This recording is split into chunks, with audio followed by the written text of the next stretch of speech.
Hi guys, welcome to How to Solutions YouTube channel. In today's video, I'm going to show you how you can change WhatsApp business to normal WhatsApp.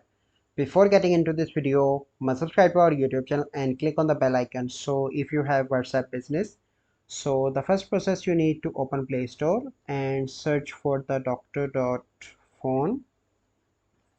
Okay, so this is the app that you need to download and you can use that application to transfer data from WhatsApp business to normal WhatsApp. So you can see in Play Store you will find two different WhatsApp version, that is WhatsApp Messenger and WhatsApp Business. So you need to transfer data from WhatsApp Business to WhatsApp normal.